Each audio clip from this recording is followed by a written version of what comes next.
Seorang anggota kepolisian di Kabupaten Bantul, daerah istimewa Yogyakarta bernama Aibda Anto Harmoko mampu berinovasi dengan memanfaatkan teknologi artificial intelligence atau AI untuk sistem pengairan tanaman cabai. Nah, dengan terobosan terbaru ini, Anton Harmoko tidak perlu pusing berbecek-becek maupun berkubang lumpur karena dapat memerintah kegiatan penyiraman secara jarak jauh dengan sebuah Android yang terhubung pada aplikasi Google Assistant.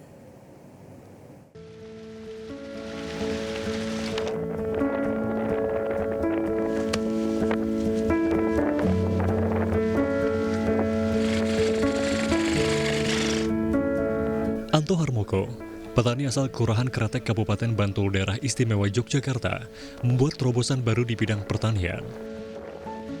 Pria berusia 41 tahun yang juga seorang anggota kepolisian ini mampu mengembangkan teknologi artificial intelligence untuk metode penyiraman tanaman cabainya. Oke Google, hidupkan sawah. Dengan perangkat berbasis Android dan memanfaatkan Google Assistant, Anto juga melakukan penyiraman lahan pertaniannya secara jarak jauh. Hanya dengan menggunakan perintah suara, Anto dapat mengendalikan kerja piranti elektronik yang terhubung dengan jaringan pipa air di lahan pertaniannya. Memanfaatkan teknologi AI ini, Anto tidak perlu lagi repot membuang tenaga maupun berkubang lumpur ketika waktu penyiraman tanaman. Oke Google, matikan sawah. Sistem pengairan ini mampu bekerja secara efisien, baik dalam segi sumber daya manusia maupun kebutuhan air yang tidak lagi terbuang sia-sia. Kalau dulu kita masih menggunakan bensin, terus berjalannya waktu masuk listrik, kita gunakan teknologi yang memutus menyambungkan arus listrik dengan panduan Google Assistant dari jarak jauh. Efektivitas untuk penyiraman jelas merata, satu. Untuk struktur tanah tidak berubah, karena ibaratnya hujan. Terus kalau pagi itu bun itu berefek terhadap jamur pada tanaman, kita dapat membilasnya dengan menghidupkan di pagi hari. Dapat juga kita setting mau malam, mau pagi, mau siang itu bisa. Nah ini, jadi untuk alat yang saya gunakan itu kan dari modem, CCTV, smart plug, itu yang hardware-nya. Untuk software-nya saya jelas ada aplikasi dari Smart Life, Google Assistant, sama Google Home. Anto juga dapat mengontrol keamanan lahan pertaniannya setiap saat karena seluruh area terpantau melalui CCTV yang terpasang di sawah.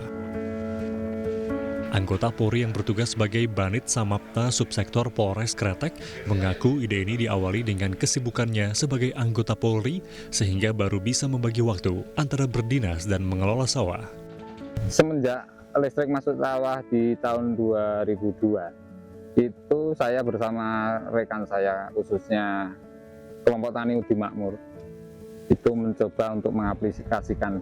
Kalau kelompok tani tersebut itu di bidang pompa sama pemipaan, sedangkan untuk saya sendiri ini mencoba untuk pakai teknologi IoT, yaitu Google Assistant.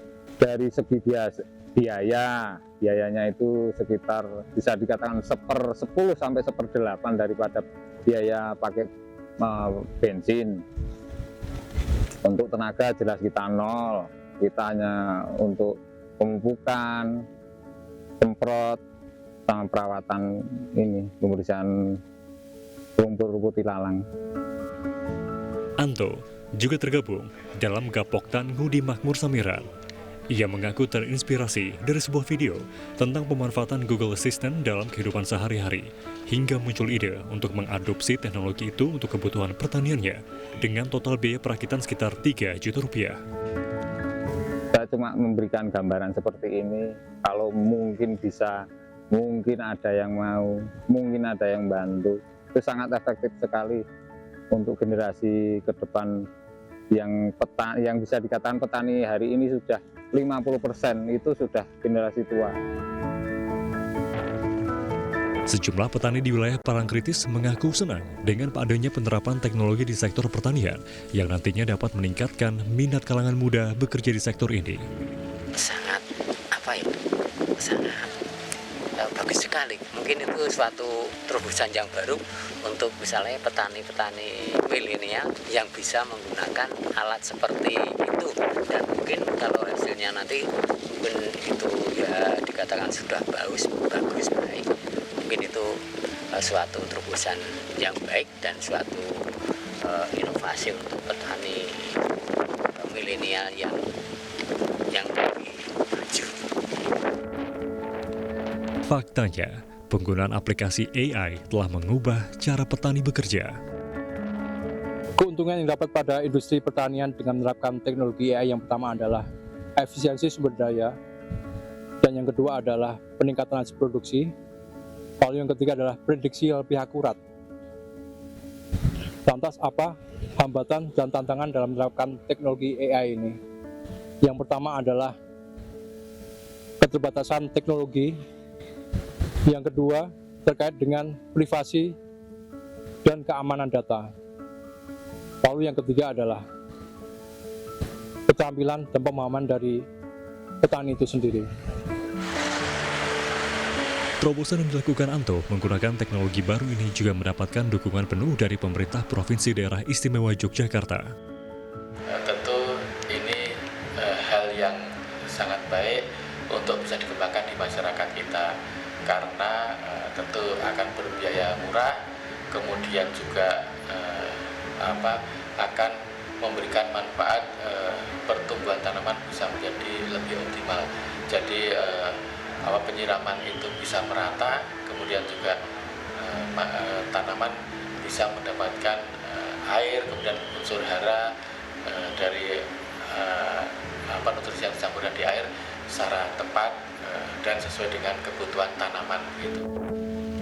Penggunaan artificial intelligence dalam pertanian dapat berdampak positif bagi lingkungan.